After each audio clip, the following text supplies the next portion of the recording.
una vez más estamos pues entre amigos, igual que estuvimos en la conferencia anterior, lo cual es interesante, ¿no? Porque hablando de restauración, lo que es este ciclo, ¿no?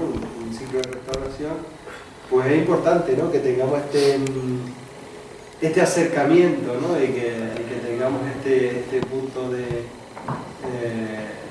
intimidad, casi, ¿no?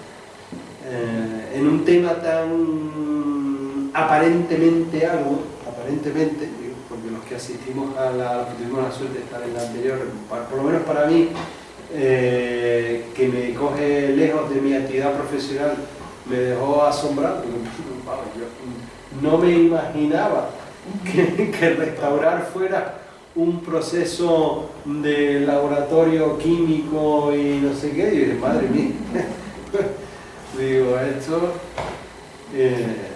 vaya complejidad que tiene este asunto.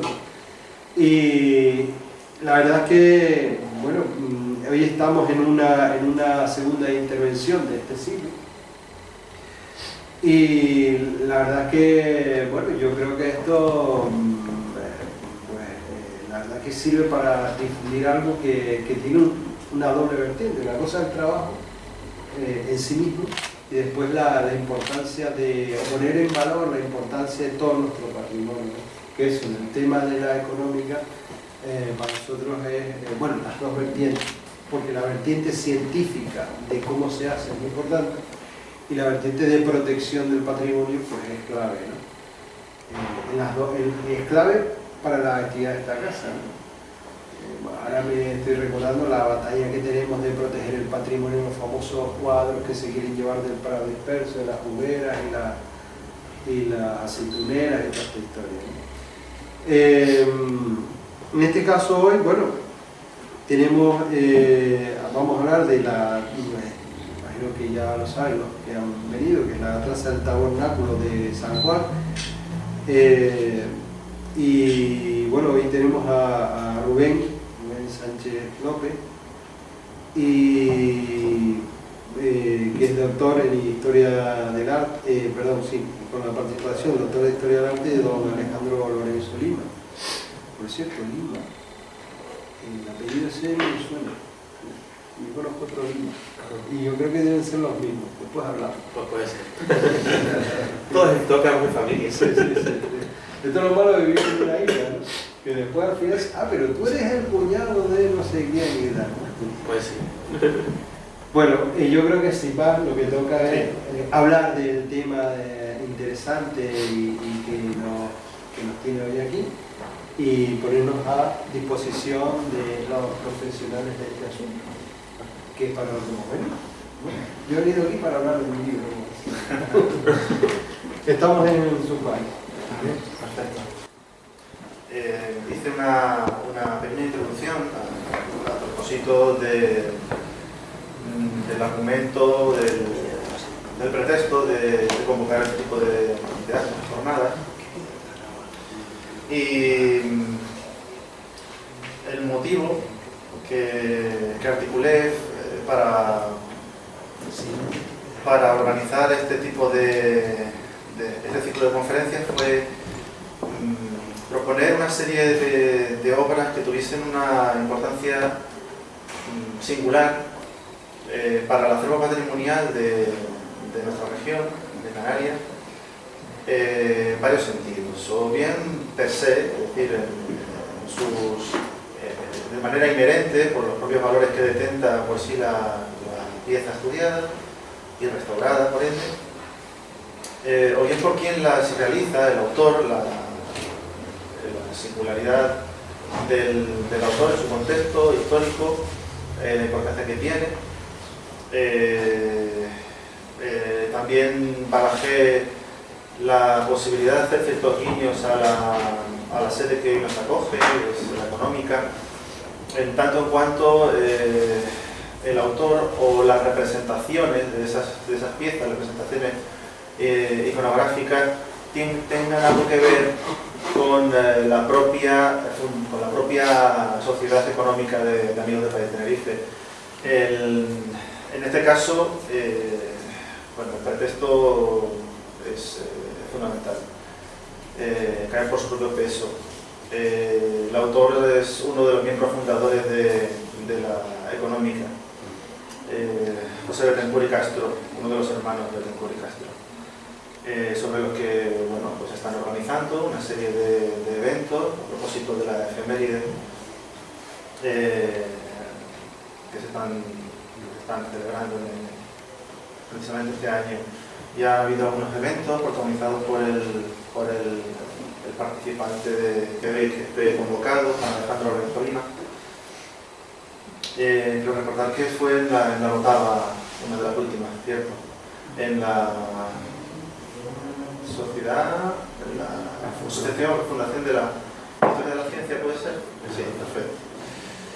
Bien, sin más ambajes, vamos a empezar con el tema que nos trae hoy aquí, que es la traza del tabernáculo de San Juan. Esta es una restauración que abordamos en conjunto Elisa Martín Domínguez y un servidor cuando formábamos el taller de restauración Greco, Gabinete de Restauración y Conservación, en el año 2011. Bien. La pieza se conserva en la sacristía sur de la parroquia de San Juan Bautista, ahí arriba en la Orotava, y fue promovida de una manera improvisada su restauración. Bueno, alarmados por el estado de conservación que denotaba cuando fue desmontado la embarcación, y bueno, vimos oportuna la actuación, además con carácter urgente, porque al no tratarse de un bien de archivo, sino que estaba de manera permanentemente expuesta a la sacristía, considerábamos que la sustracción de la pieza no podía demorarse y tenía que actuarse de una manera muy ágil. Siempre comienzo mis disertaciones aludiendo a la metodología disciplinar. Yo no voy a entrar en harina, no voy a comentar tantos aspectos técnicos en los que se rige la restauración, obviamente. Simplemente voy a aludir a la rigidez. No es rigidez. Nosotros tenemos una metodología que previene la sistematización de los procesos de restauración, de las intervenciones. A veces pueden coincidir, a veces no. Cada pieza debe ser contemplada como un elemento singular. Nosotros aplicamos esta metodología. Aquí empezamos, aquí se puede ver simplemente el arranque del proceso, que es la identificación, en base a la cual luego se elabora un diagnóstico y una propuesta de intervención. Pero esta parte es fundamental, es muy importante. Esta quizá cobra una importancia quizás para el 50% del total. O sea, la intervención, obviamente, la parte visible, la ejecución, es lo que se persigue, lo que tenemos entre manos, pero sin una prevención oportuna, sin el estudio pertinente, cualquier intervención es mejor no acometerla antes de cometer un error. Eso es una de las premisas de la restauración. Yo siempre aludo a un lema que no he leído en ninguna parte, pero que es una deducción de la lectura de la literatura relativa, sobre todo Cesare Brandi, Philippot, etc. Y al final la conclusión es que la restauración se define más en sus límites que en sus alcances.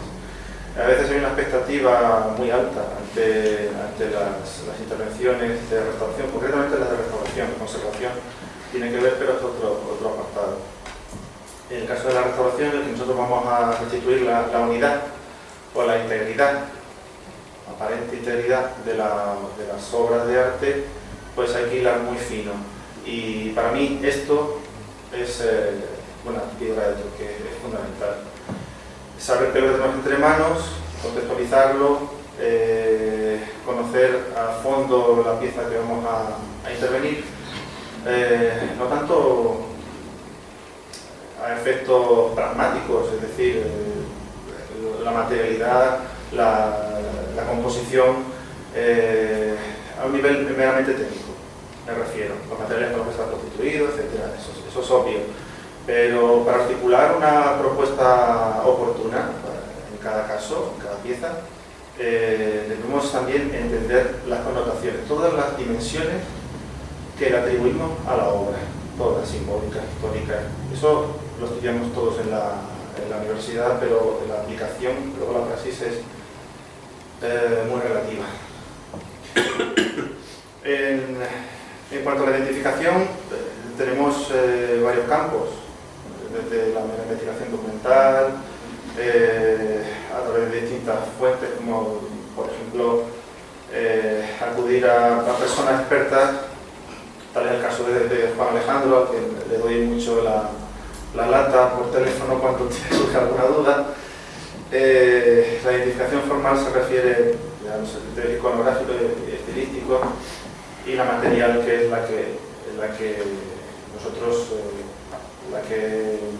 manejamos con mayor propiedad los restauradores, aunque tenemos la asistencia de los científicos analistas, los radiólogos, etc., según el tipo de obra. Bien, en este punto voy a dejarles con la participación de mi colaborador, de Juan Alejandro Lorenzo Lima, doctor en Historia del Arte, profesor de la Universidad Europea de Canarias, que va a disertar sobre el autor, la pieza, y concretamente sobre el autor de la misma, Juan José de Betancur y Castro. Antes de empezar, me gustaría agradecer la invitación que hace tiempo me formuló Rubén para encontrarme hoy aquí y hablarles brevemente sobre un dibujo, una traza, un diseño de un tabernáculo. No es muy habitual que se conserve, y obras, ya luego Rubén incidirá más en cuestiones técnicas, pero el hecho de que se conserve es bastante significativo, que se conserve en la parroquia mucho más, y que sea una fuente muy importante para calibrar el alcance de la trayectoria profesional del personaje a quien de alguna u otra forma hoy rendimos homenaje.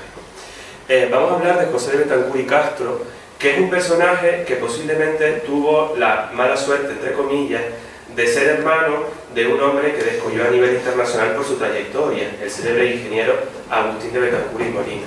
Él fue el primogénito de la familia, ¿no? de esa generación de los Betancur. Él nació en el puerto de la Cruz en 1757 y su trayectoria es medianamente conocida gracias a los estudios que le ha dedicado durante las últimas décadas algunos investigadores, y especialmente Manuel Rodríguez.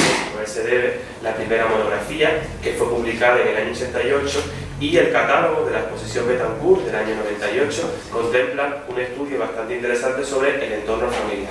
Al margen de que encontremos algún que otro documento, los hitos fundamentales de la trayectoria de Betancur, los primeros años de existencia en Tenerife, ya como les digo, son medianamente conocidos. Y la asistencia de José de Betancur y de sus otros hermanos pues se desarrolló conforme a lo que eran las prácticas habituales de una familia acomodada de la aristocracia insular, ¿no? Ellos eran propietarios de importantes extensiones agrarias que procuraban importantes beneficios económicos en la época. Todavía eran extensiones con cierta bonanza económica. Es el caso, entre otras muchas, de la famosa hacienda de Castro en Los Realejos, ¿no? Es un sitio emblemático para el lugar en el que se inscribe, y allí se desarrollaron las primeras inquietudes científicas, ¿no? Allí pues, hay unos documentos que aclaran de una manera bastante sin duda de que tanto María como Agustín empezaron a experimentar con el hilado, y los resultados de sus primeras investigaciones se publicaron aquí en la Económica. En los años, a finales de los 70 y principios de los 80, José Betancur presentó varias memorias aquí en la Económica, ¿no? Forman parte del interés ilustrado que se había potenciado por mejorar lo que llamaban en aquella época la industria del país, ¿no? Y es interesante porque, esto se me pasa, es interesante porque desde fechas tan tempranas él también manifestó gran interés por la arquitectura, que en realidad es lo que más nos interesa hoy, ¿no? Buena parte de la trayectoria de José, ensombrecida por su hermano Agustín, es conocida por varios documentos de todo tipo, escrituras notariales, documentos oficiales. Él tuvo diversos cargos en la brotada de la época, pero sobre todo es muy interesante porque gracias a la correspondencia íntima que conserva el archivo familiar y que ha editado don Juan Cuñén Salazar, anotado las cartas que se conservan, podemos hacernos un retrato bastante fidedigno de cuáles eran las inquietudes que manifestaban estos hermanos Betancur en el Tenerife de finales del siglo XVIII. Su existencia, como les decía, tiene un importante hito. En la mediados de la década de los 80 marcha a Madrid a encontrarse con su hermano. Allí tiene una serie de comisiones por los importantes hombres de la época y pudo, gracias al beneficio de hombres vinculados a la corona, en este tiempo reinaba Carlos IV, pudo viajar a París, tuvo una experiencia parisina donde acometió diversas encomiendas de los círculos del poder, de los círculos cortesanos. También tuvo una importante actividad en el sur, en el arsenal de la Carrascal, y finalmente, aunque no lo quería de antemano, como reconocen las cartas, cuando su padre muere en la década de 1790, se ve obligado a volver a Tenerife. Él era el primogénito de la familia y el que tenía que hacerse cargo del mayorazgo de la familia. Por lo tanto, esa coyuntura no le permite tener un desarrollo quizás semejante al que tenía su hermano. Era un hombre, un intelectual de clara proyección en la península y en el contexto europeo de su tiempo. Nada más regresar a Tenerife, los años que le restaron de vida, los últimos 20 años de su vida, transcurrieron plácidamente en la Orotava, donde casó con una palmera, construyó un importante edificio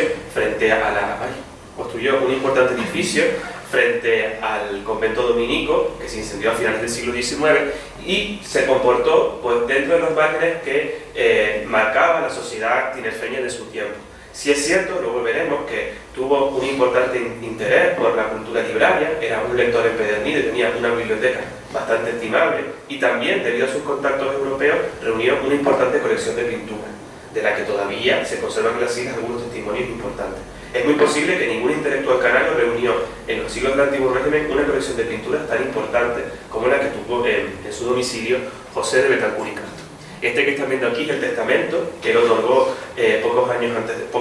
semanas antes de morir, muy poquito tiempo antes de morir, en el que manifiesta su deseo de ser enterrado en el convento franciscano de la Orotava, edificio que ven ahí en su configuración antigua, en la que incluso en su reconstrucción él intervino después de un incendio que lo destruyó parcialmente en 1801.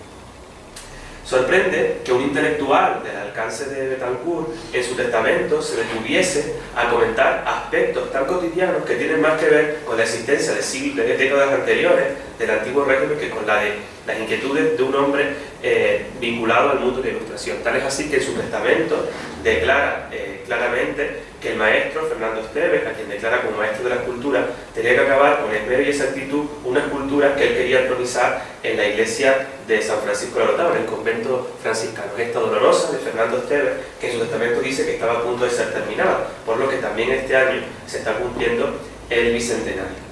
Curiosamente, Betancourt murió el 26 de abril de 1816, por lo que hace 2 días se cumplió el bicentenario de su fallecimiento y al día siguiente, o sea ayer, se cumplió el bicentenario de su sepultura en el convento franciscano, al que se sentía vinculado por cuestiones familiares y del que fue protector y posiblemente arquitecto de su reconstrucción. Esta sería brevemente una sinopsis para que sepamos un poquito del personaje. Además, la trayectoria de los Betancourt, afortunadamente, pues está siendo revisada en los últimos tiempos con iniciativas de todo tipo, y creo que es una satisfacción poder contarles hoy que, al amparo de los proyectos de investigación que desarrolla la Universidad Europea de Canarias, pues hemos conseguido financiación para desarrollar un pequeño proyecto que tiene el título que están viendo aquí, los hermanos José y Agustín de Betancourt, recuperación de su obra gráfica en los inicios de la época contemporánea, su aliciente académico, patrimonio y turístico.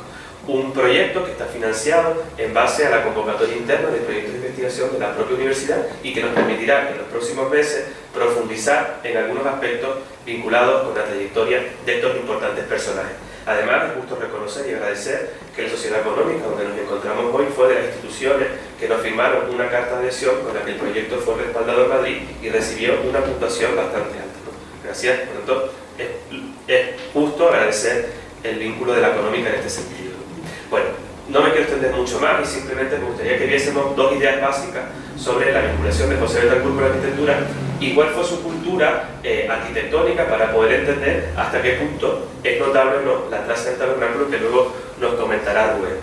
En líneas generales, yo podría extenderme mucho más en esto, pero sí me gustaría simplemente transmitirles la idea de que, como muchos intelectuales del final del siglo XVIII, José de Betancourt se movía en unos derroteros artísticos y estéticos que tienen mucho que ver con las transformaciones que se dieron en la Europa del momento.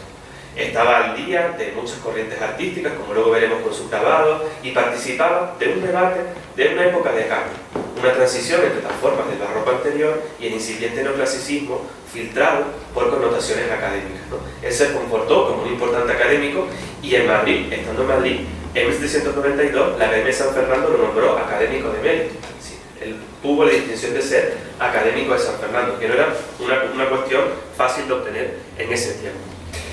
Para aproximarnos a cómo era la inquietud arquitectónica de José Betancourt, pues no tenemos tampoco testimonios tan importantes, porque no se conserva un elevado volumen de dibujos o diseños suyos, pero sí es interesante porque el archivo familiar en La Orotava ha preservado una colección importantísima de grabados, que es lo que nos encontramos trabajando ahora para el proyecto de investigación, y que es muy interesante porque nos da la medida de cuáles eran las inquietudes y cuáles eran los derroteros en los que se movía en ese tiempo. Es cierto que no son todos los grabados que están, porque el inventario ponía que tenía 6 carpetas de dibujos y grabados, y los grabados que se conservan posiblemente no llenen 2 carpetas de la época, del siglo XVIII, los cartapacios, para poner las estampas. Pero los poquitos que se conservan son tan significativos que nos permiten aproximarnos a cuáles eran las inquietudes que se tenían en la época y, sobre todo, tener un testimonio fiel para saber qué referentes visuales circulaban por canales en esa época. Porque muchas veces especulamos, aquí se conocía tal o cual cosa, se conocía tal o cual modelo, pero ¿dónde están las evidencias? Pues las evidencias están aquí. Les he traído simplemente, hay muchísimo, la entrada, el inventario, creo que ya voy por 100 y pico entradas entre grabados y dibujos, y estos simplemente son algunos testimonios para que se hagan una idea de todo el material que hay. Hay ruinas, edificios de ruinas, esto es el templo de Bamberg, un templo de las provincias orientales, que es muy interesante porque él tenía un importante sentido arqueológico. En sus textos siempre escribía sobre cuáles eran las proporciones, los volúmenes, los espacios. También se conservan, y son abundantes, los grabados franceses. En su formación, Betancourt no podía eludir la formación francesa. Él tuvo un viaje a París en la década de los 90, pero muy posiblemente estas estampas llegaron a La Orotava antes de que él viajase a Francia. Porque como ahora veremos, la Plaza del Tabernáculo de San Juan copia un modelo francés y está fechada antes del viaje. Esto todavía le confiere mucho más valor, porque esto demuestra que circulaban grabados antes del contacto directo con esta realidad. Insisto, hay muchísimos grabados franceses. Él tenía que sentir una admiración extrema por Jules Harding Mansart, que es un importante arquitecto de la época de Luis XIV y Luis XV. Hay piezas de mobiliario interesantísimas, chimeneas al modo europeo, hay consolas, piezas de mobiliario, hay también estampas de esculturas antiguas, esta de Marco Aurelio, esculturas vinculadas con esculturas de Bolonia, restos que se encontraron en la escultura en Pompeya, excavados por Carlos III pocos años antes. También se encuentran, como buen nombre de ilustración, estampas de ruinas que tienen mucho que ver con el gusto pintoresco, tan determinado en el mundo anglosajón del siglo XVIII, y también es una sorpresa encontrar una estampa original de Piranesi. Demuestra que estaba perfectamente al día y en consonancia con todo lo que sucedía en la Europa del momento. Estos son algunos detalles de fotografías que he realizado del inventario, pero créanme que la abundancia de nombres es notable, es perplejo. Hay grabados alemanes, grabados holandeses, grabados italianos, grabados franceses, grabados españoles. Prácticamente de los principales centros de producción de grabados hay estampas en la colección Betancourt. Y dentro de la colección de grabados, lo que más nos interesan ahora es conocer las trazas de tabernáculos que se conservan en esta colección. Es sorprendente porque hay cerca de 20 diseños de tabernáculos y altares de gusto tardobarroco, clasicista dieciochesco, vinculados sobre todo al mundo francés y al mundo centroeuropeo. Es importante porque en estos grabados, como ahora veremos, se encuentra el origen de la traza de San Juan de la Orotava. Aquí están viendo algunos detalles. Este en concreto es alemán, está firmado en Múnich, creo recordar, de influencia alemana, pero el que nos interesa a nosotros es este que se encuentra aquí. Un tabernáculo francés que nunca se construyó y que, si establecemos una analogía, es muy similar a la traza que nos va a comentar Rubén luego de la iglesia de San Juan de la Orotava, ¿no? Creo recordar que este es un grabado firmado por Neuforge, que es un importante grabador vinculado a la Rue de Saint-Jacques, que es la calle Santiago, que es una calle céntrica en París, donde se encontraban las oficinas de grabadores, y de ahí se difundían grabados a toda Europa con importante éxito comercial, ¿no? Esta sería la evolución natural del modelo. El origen de estos tabernáculos de ascendencia francesa que conserva Betancourt no se encuentra en estas láminas de finales del XVIII, sino que tiene un antecedente previo. Son obras de tradición rococó de la época de Luis XV. Esto es un grabado de Meissonier, un importante diseñador francés, la estampa de Neuforge, y aquí vemos la traza final de Betancourt. Y esta es la obra construida, que como ven, si establecemos analogía, se construyó de un modo semejante o de un modo fiel, ¿no? Apenas hay 2 o 3 elementos que difieren entre la obra construida y el diseño definitivo de Betancourt. Gracias a poco antes de la restauración de Rubén, analizando y midiendo el dibujo, tuvimos la suerte de percatarnos de que el proyecto está firmado en diciembre de 1783. Que eso puede parecer un dato secundario, pero para nosotros fue muy importante cuando preparé sobre estas cuestiones, porque que la traza de San Juan esté firmada en el año 83 confirma que Betancourt la dejó dibujada antes de irse a París 2 años después. Primero fue a Madrid, después viajó a París. Y esto demuestra claramente que si, como vemos, la evidencia del grabado francés es obvia, estos grabados existían en la Orotava antes de que él viajase. Por lo tanto, la cultura visual que estamos transmitiendo ahora tiene mucho que ver con la experiencia previa, ¿no? Y esta vinculación de los grabados permite que el tabernáculo de San Juan se pueda poner en relación con obras contemporáneas que son deudoras del mismo modelo, ¿no? Este caso es del tabernáculo de la Catedral de Lugo, la evidencia es total, está inspirada en las mismas estampas. Esto es una traza de un importante ingeniero, Carlos de Lemaúr, y ahí estamos viendo una custodia procesional de la Rambla en Córdoba que sigue claramente el mismo modelo. Gracias a los grabados, José de Betancourt se movía en los mismos parámetros que muchos intelectuales de la época, ¿no? Esto es un detalle para que vean el espacio en el que se inscribe el tabernáculo. La parroquia de San Juan tuvo la fortuna de ser la primera que materializó en Canarias una reforma de este alcance, de reforma eucarística en los templos canarios, ¿no? En el siglo XVIII, y concretamente la religiosidad de los ilustrados, fomentaba como rasgo distintivo la preeminencia del culto al Santísimo Sacramento, que, según la teología de la época, no sigue vigente, es donde se resumía la esencia de la religiosidad y que huía del culto casi idolátrico que se venía dispensando a las imágenes, ¿no? La reivindicación de los presbiterios como lugares idóneos para el culto eucarístico tiene en esta parroquia de San Juan un primer testimonio. Luego le sigue el templo de los Agustinos de la Laguna, que se incendió, y otras parroquias posteriores. Y no solo el proyecto contempló la construcción de un gran tabernáculo, sino que la cubierta de ese espacio que se encuentra el tabernáculo, pues fue decorado con una falsa cúpula en perspectiva que nosotros hemos atribuido al pintor Cristóbal Afonso, que era íntimo amigo de Betancourt y el maestro que difundió este tipo de construcciones de gusto tiranizante por muchos templos de Canarias, ¿no? En este caso, no sabemos muchas referencias sobre la ejecución de las obras porque las cuentas de la parroquia no las detallan, pero es muy probable que todas estas intervenciones fueran concluidas antes de 1787, porque en ese año el párroco que estaba en la parroquia dejó la parroquia y dejó escrito que había renovado por completo la iglesia. Sobreentendemos que el tabernáculo se construyó entre el 83, fecha de la plaza, y el 87, fecha en que se va al hierro el cura Francisco de Fría. Y no solo fue moderno por un tabernáculo de gusto francés y una cubierta de gusto italianizante, porque la parroquia de San Juan también fue la primera que codificó un modo de organización peculiar, que es lo que nos gustó llamar en la tesis estructura de coro tabernáculo, en el sentido de que, siguiendo la filosofía de los antiguos cristianos, los ilustrados entendían que el presbiterio era etimológicamente el lugar de los presbíteros. Por lo tanto, los coros, donde se reunían a las horas canónicas correspondientes, tenían que situarse detrás de los tabernáculos. Con ello evitaban que los coros se situaran en la mitad de las iglesias, que de alguna manera hacían más imprácticos los espacios de culto habituales. San Juan es la primera que codifica esta solución, que como vemos, también en la Orotava reproduce años después la parroquia de la Procesión, que se consagra justo en estas fechas de los años 80. No me quiero extender mucho más, pero sí me gustaría que vieran también que en sus proyectos Betancourt también asimiló estampas no de origen europeo, sino que también se inspiró en modelos españoles.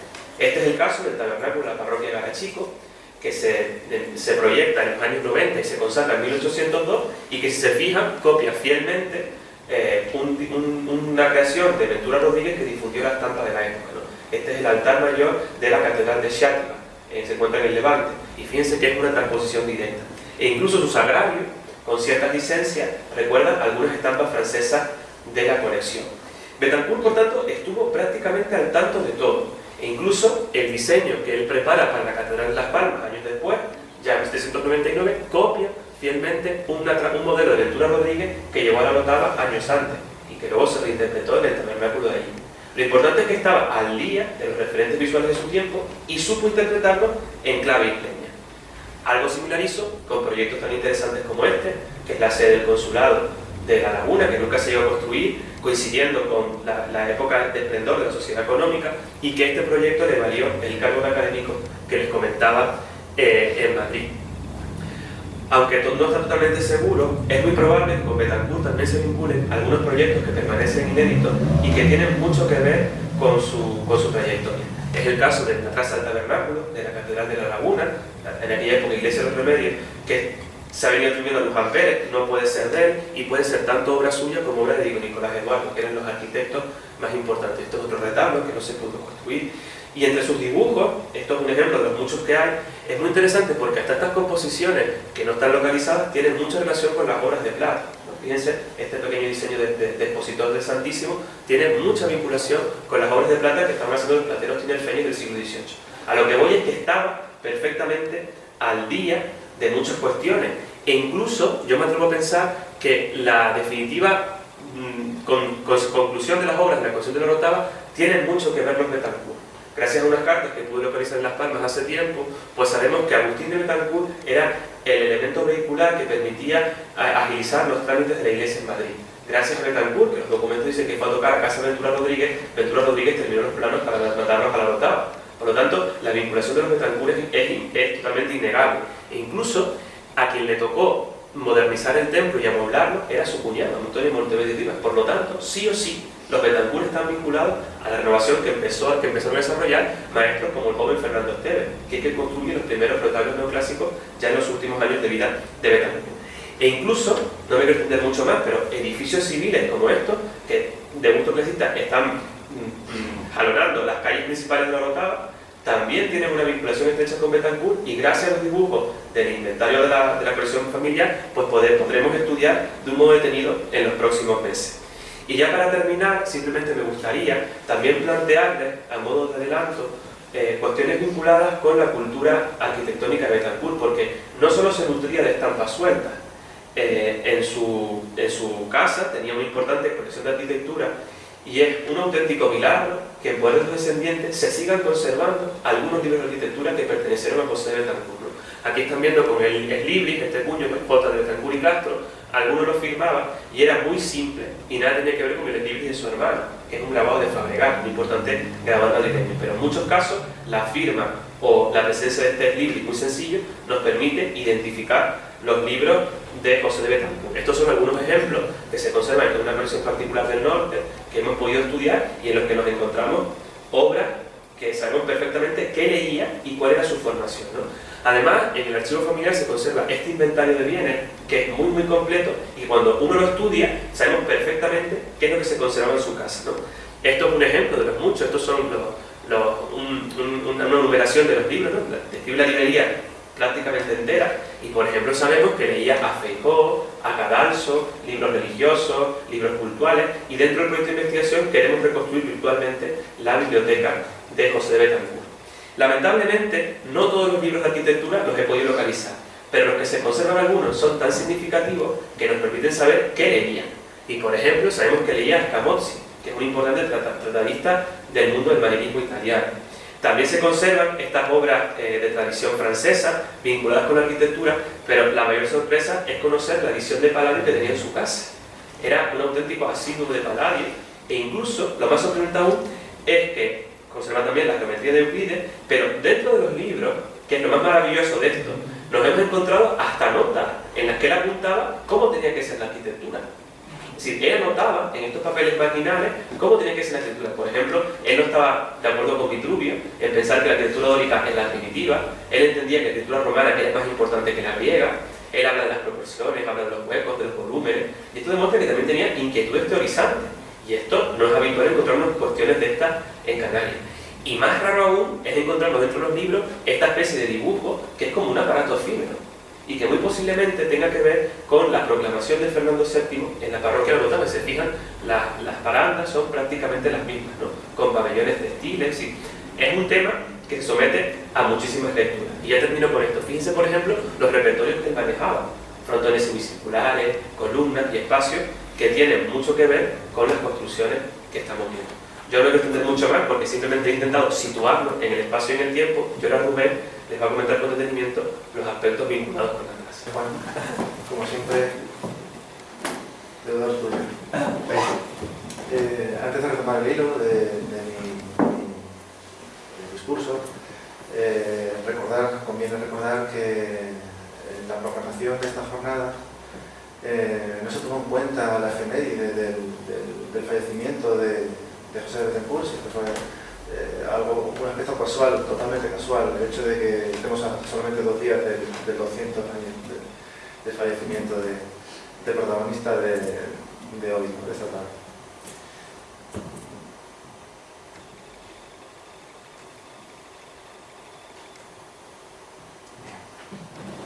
Una vez estudiado el aspecto historiográfico,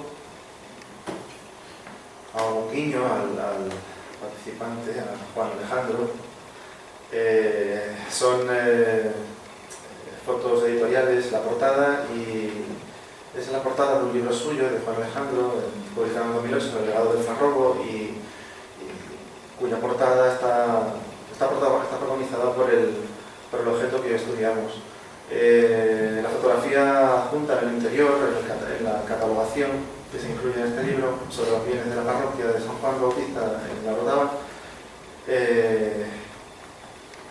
aparece un retoque fotográfico, porque como ya hemos visto en fotos anteriores de la presentación de Juan, se encontraba en franco mal estado. Entonces, considero, no conozco bien el contexto, pero creo que bueno, quizá entre los autores de esta edición estimaron oportuno que se presentara de una forma algo más digna.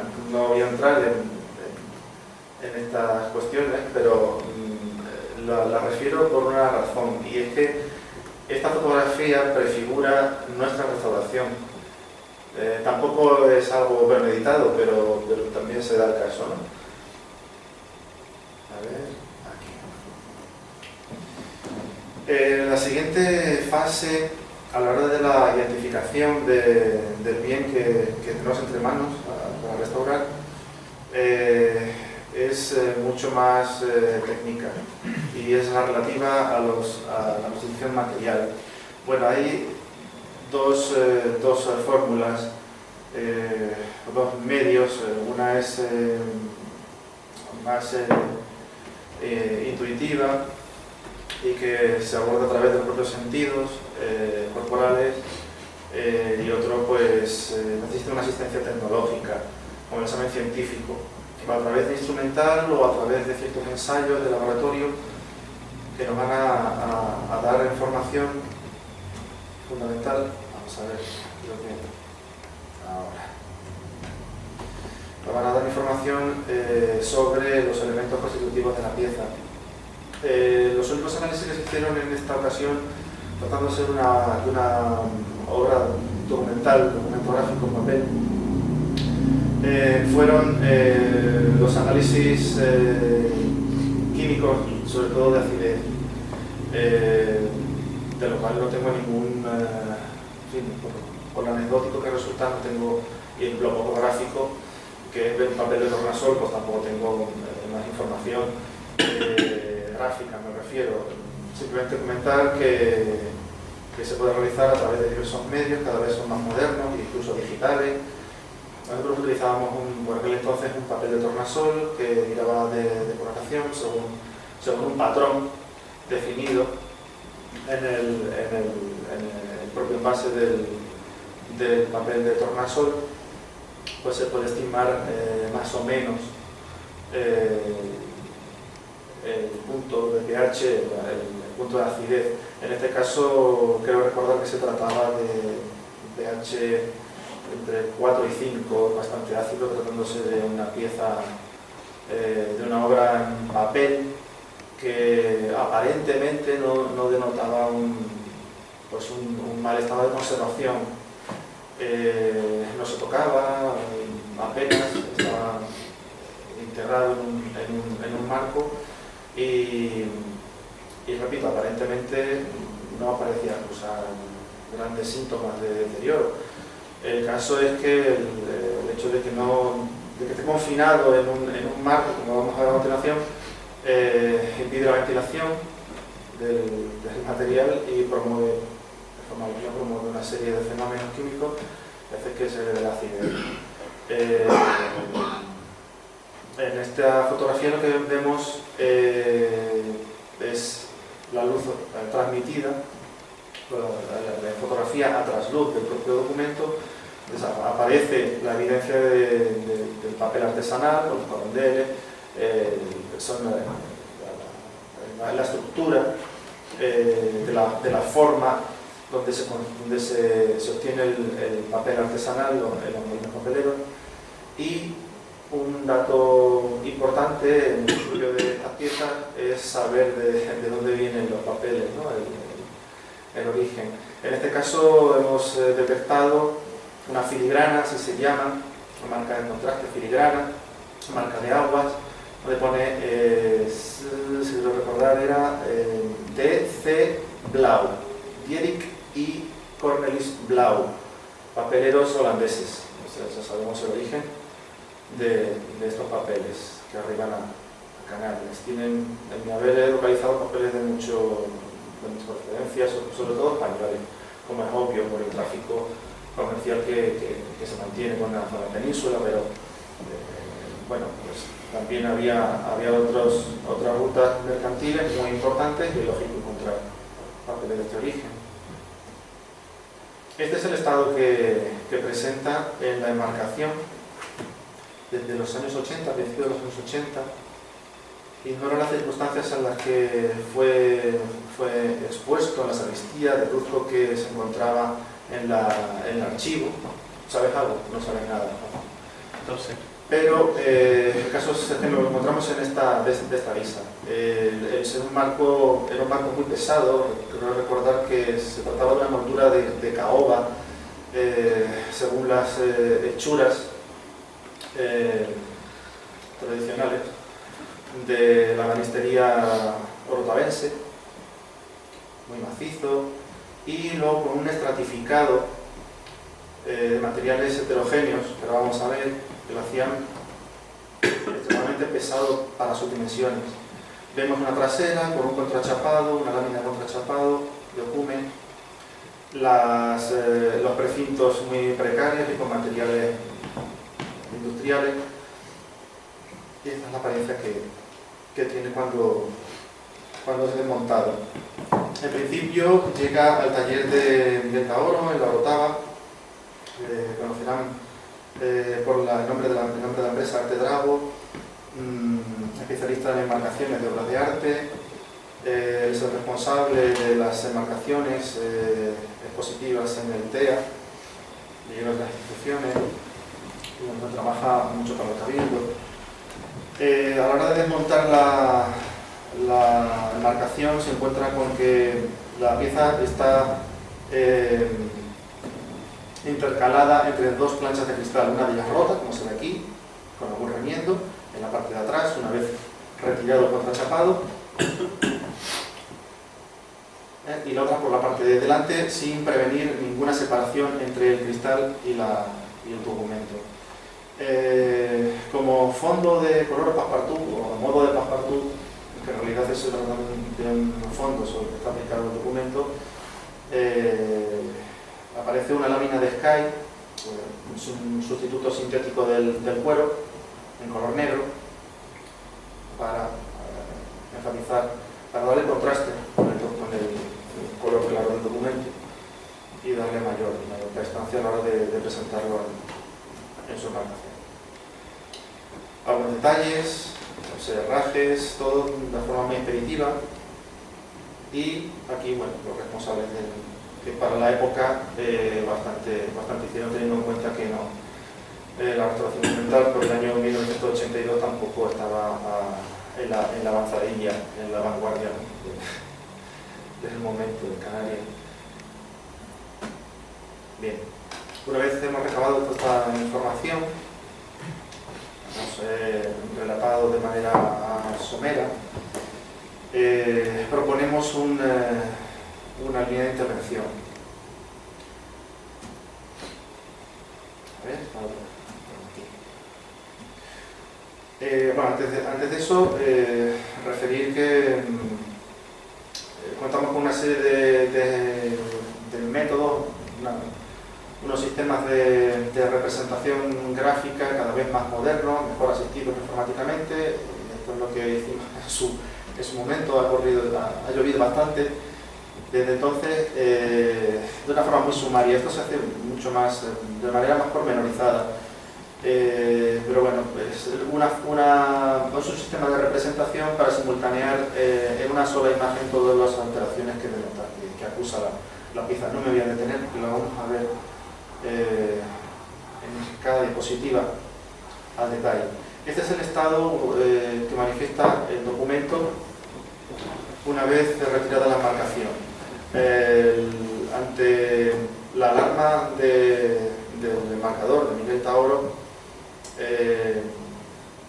referida a las instituciones parroquiales, se pusieron en contacto con nosotros porque Miguel Tauro previno que no podía asegurar o garantizar la conservación de un documento en pleno proceso de deterioro, como denotaba esta pieza.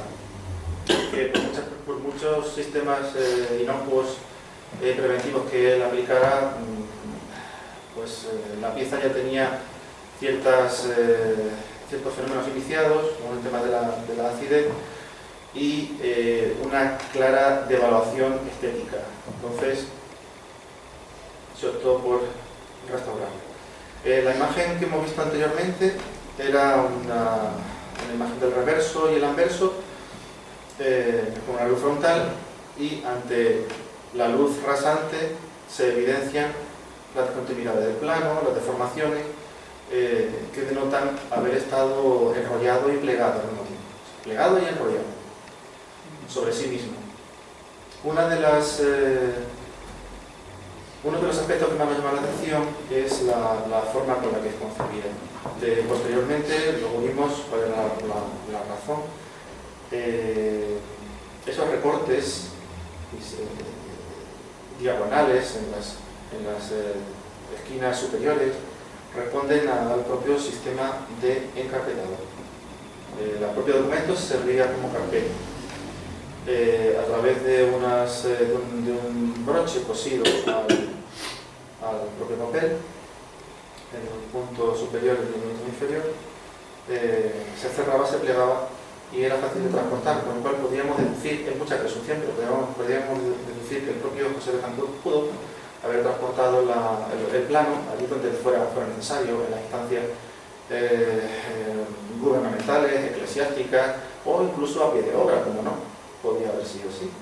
No sabemos el contexto, cuando fue ejecutada la obra exactamente, la obra del tabernáculo, la obra física, pero es una posibilidad, si no la llevó él, pudo llevarlo otra persona. Otros detalles. Una vez separados los dos retales de papel más importantes, estaba separado en tres. El remate también estaba separado, donde coincide con la imagen de San Juan Bautista. Este es el reverso.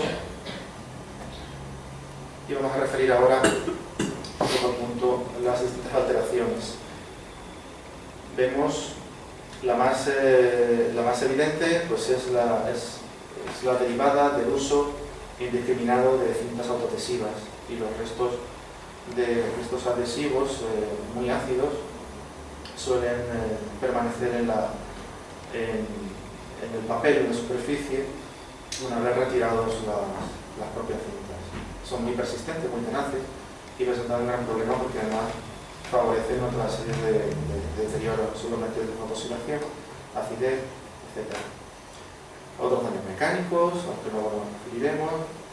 Hablo de foxing, pues, dada la lógica, el régimen de humedad relativa que sufrimos por aquellos lares, en la Orotava, que suele ser una media del 80%, son manchas favorecidas por los altos índices de humedad. Los empates entre distintos retales de papel, manchas heterogéneas, no pensamos que se deban tanto a la oxidación, sino por las salpicaduras, impregnaciones, son exógenas, no son derivadas de la propia manufactura de la obra, sino que pensamos que son accidentales. Esta es la planta, detalles de la planta. Vemos como hay algunos arrepentimientos en la imagen de la derecha, cómo retranquea respecto al altar, retranquea la primera hilera de columnas, y sin embargo queda la impronta del compás, un instrumento de ingeniero, de arquitecto. Él acude a las representaciones, a los sistemas de representación vigentes, como visto en los grabados.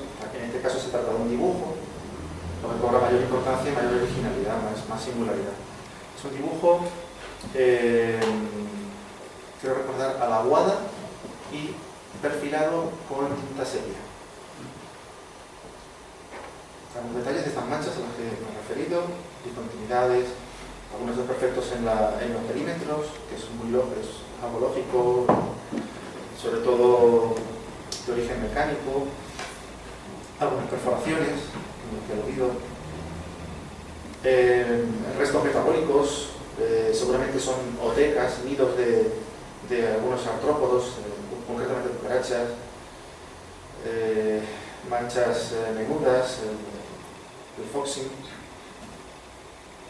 Y un dato que nos suscita mucha curiosidad y mucha sorpresa son remiendos contemporáneos del autor.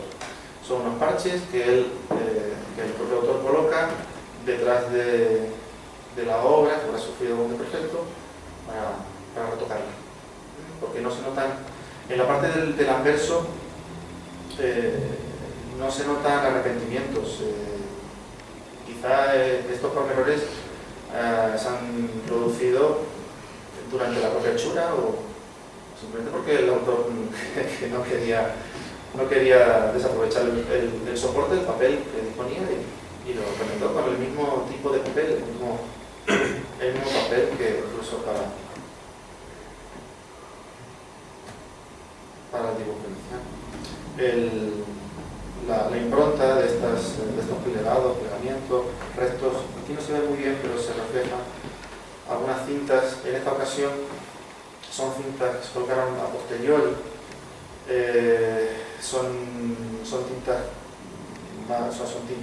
cintas modernas, ya no son ácidas, son más inocuas. Otro pormenor del remate, de la parte superior, importantes pérdidas de soporte, las mismas cintas que hemos referido anteriormente, y en la parte de abajo la incidencia también de la actividad de artrópodos. En este caso lo que dejamos son lo que llamamos lepismas o pececitos de plomo, pececillos de plata. Son esos bichitos que aparecen en los rincones y que abundan mucho en los archivos. Es un animal con el que estamos muy familiarizados y a veces ataca a los documentos de esta manera. Es en forma de abrasión. No termina con perforar el papel. Otro de los daños más notables, en este caso, vemos la forma denticular, las lagunas que van usando sobre todo el margen izquierdo del papel de forma denticulada o ondulada, y que tiene una explicación muy lógica. Al haber estado enrollado, las cucarachas han mordido el grueso del papel plegado. Por eso reproducen una especie de diseño premeditado, que no lo es, pero producen una especie de diseño. Se va repitiendo con la misma cadencia. Ahora lo vamos a ver en otras. Bueno, aquí se ve en la primera. Vemos aquí, por ejemplo, en el margen izquierdo, esa cadencia que se repite precisamente porque la cucaracha ha estado mordiendo el papel en el mismo punto, el papel plegado. Y esto responde a las necesidades que tienen a la hora de proteger sus puestas de huevos. Muchas veces engullen la celulosa, la mezclan con su propia saliva y protegen los huevos con una especie de cápsula de papel, de cartón. Esto es lo que me refería yo anteriormente. Hay restos de adhesivos además de era industrial, no se tratan de adhesivos tradicionales. Esto ha sufrido también sucesivas intervenciones antes de la nuestra. y vemos las evidencias de las puntadas, los repuntes de haber estado una especie de broche cosido con hilo y que se unía con la parte superior del papel, con el remate, para hacer una especie de carpeta. Por eso la forma de las aristas convergentes que aluden a un sobre o a una carpeta. Una vez todo esto, toda la investigación, proponemos una propuesta de intervención inspirada en el diagnóstico, teniendo en cuenta la constitución material y de acuerdo con los criterios deontológicos, que no voy a referir, están aquí, en otra ocasión se podrán abordar de forma pormenorizada. La intervención, que es lo que va a suscitar más interés, comienza con la retirada de todos estos elementos ajenos, cintas adhesivas, saneamiento, limpiezas. Se desmontan los distintos retales, quedan 3, este es el más pequeño de ellos. Vemos la impronta de esas cintas adhesivas, retirada de adhesivos de heterogéneo, de cianocrilato, de cintas autoadhesivas. Se emplean métodos mixtos para retirar los excedentes de los adhesivos depositados en la superficie.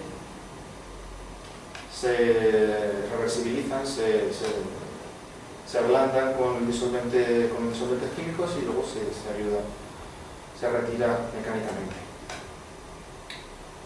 Hemos retirado los parches que atribuimos al propio autor de la obra en prevención de que no sufran daño durante las inmersiones acuosas que vienen implicadas en esta intervención, y que se van a tratar cada pieza, cada retal se va a tratar de manera independiente para no perderla de vista, para que no haya ninguna pérdida ni traspapelado, porque normalmente estos adhesivos suelen ser reversibles en agua. Los tratamientos que vamos a realizar son acuosos. ¿De acuerdo? Entonces se pega en velo para que no se... Con previsión de luego volver a pegarlo. Es un archivo en tisú, un velo autoadhesivo. Antes de abordar los métodos químicos, en concreto se propone un blanqueo, dada la inherente connotación estética y expositiva de la pieza, es decir, no lo vamos a tratar como un documento de archivo de mera consulta, sino que tiene otras connotaciones. Y la estética merece contemplarse también en estas tareas. No simplemente se cubre el expediente con la tarea de conservarlo, sino que pensamos que se debe honrar la calidad de la obra, su singularidad, porque no hay mucha producción de Bettencourt, y su puesta en valor, porque la puesta en valor siempre merece una concesión a lo estético. Por muy criticable que pueda ser esto, creo que es algo bastante comprensivo. Antes de emprender los tratamientos químicos, prevenimos impregnando las cintas con unas resinas sintéticas que sean insensibles a los agentes químicos que vamos a utilizar. También prevenimos futuras reacciones de oxidación y purificación impregnando con agua de cal de hidróxido cálcico, una disolución saturada de hidróxido cálcico, para subir el pH, alcanzar un pH de 10, 9, entre 9 y 10, una reserva alcalina, una reserva alcalina, que después vamos a repetir después de los tratamientos de blanqueo. Esto simplemente es un preventivo para evitar promover las violentas reacciones de oxidación que promueve el hipoclorito. Este es el paño, la foto de abajo, en un barreño, en un recipiente. Se alternan con baños de tiosulfato que neutralizan el efecto del hipoclorito. Y este es el resultado después del blanqueo químico. Entre el anverso y el reverso se denota un aumento en la claridad del soporte, la intensidad del blanco, sin menoscabo del registro de los elementos sustentados de la tinta. Se tratan uno por uno, cada retal, simplemente, previniendo cualquier daño con remay, que es una especie de sobre, lo que hemos visto aquí. No, está más atrás, aquí. Se mete una especie de sobre, vamos a llamarlo así, para que se entienda, de un material sintético, un entramado no tejido, ¿de acuerdo? Para que no se mueva el documento y sea manejable sin que se produzcan alteraciones mecánicas, porque en el agua sabemos que el papel se vuelve muy frágil.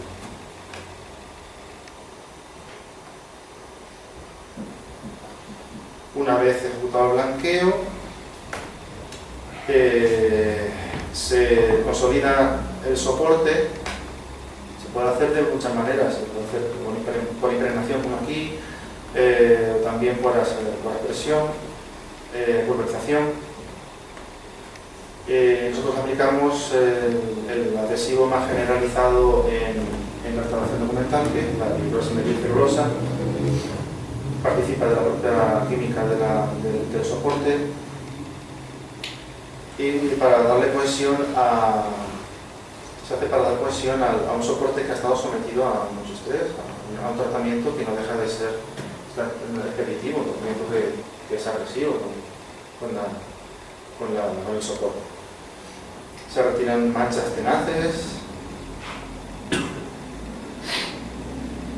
Después de cada baño, obviamente, su oreo.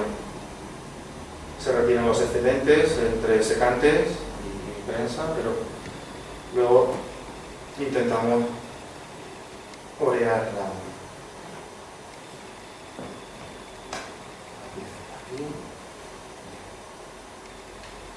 aquí en la fotografía de abajo se ve cómo este tratamiento tampoco es, bueno, los niveles que nosotros utilizamos son muy bajos pero no son tan radicales como cabría esperar.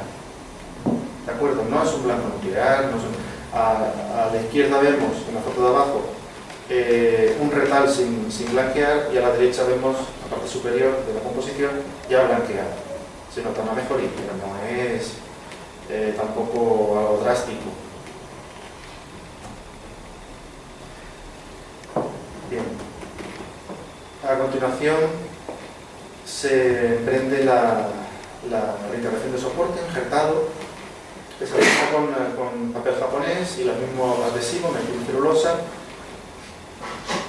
Se recortan los perfiles, el contorno, siguiendo el contorno, el perímetro de la laguna, y utilizando un gramaje, un espesor de papel lo más parecido al original. El secado del adhesivo se acelera con el empleo de una espátula térmica. Aquí tenemos rebajes en cada retal. Las zonas de unión, de empate, las zonas de unión eran tal cual, un papel sobre otro, y se escalonaban. Como nosotros, dado el formato, que es bastante grande, no sé si éramos 60 centímetros de alto, y el grosor del papel no era muy compatible con su propia cohesión, es decir, el soporte tenía sus limitaciones, proponemos un laminado, un refuerzo dorsal en la parte de atrás, también celulósico, también en papel. Pero esto implica que las maniobras de prensado o planchado deriven en el marcado de improntas del escalonamiento entre empaques, ¿de acuerdo? Para prevenir eso, practicamos rebajes estratégicos en las pestañas donde se van a unir los distintos retablos. En San Juan no alteramos para nada las tintas, porque esta es la interrupción original, pero practicamos ese rebaje para que luego el plano sea efectivamente un plano y no haya relieve. La laminación, que es así como llamamos el refuerzo dorsal, con un papel pH neutro, recortes de los márgenes siempre se pega sobredimensionado y luego se practican los cortes según el original. En determinadas zonas se remarca que han tenido una sensible pérdida del registro figurativo, se refuerzan, se remarcan, aprovechando la operación de la reintegración cromática. No se hace de forma sistemática, sino local, en las zonas originales. Y sí se hace de forma sistemática en todas las lagunas que supongan una interrupción en la lectura de la figuración. ¿De acuerdo? En este caso hemos aplicado un criterio discernible, la técnica del rigatino, con lápiz acuarelable, porque las dimensiones del documento no lo permiten. En el grabado anterior, en la conferencia anterior, las dimensiones no llevan la miniatura y optamos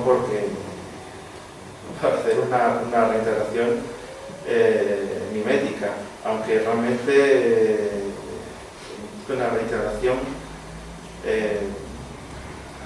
la reintegración en ese caso se limitó a unos puntos perimetrales en la parte inferior, porque había poca pérdida, ¿de acuerdo? Aquí vemos el contraste entre zonas reintegradas y las que no lo están.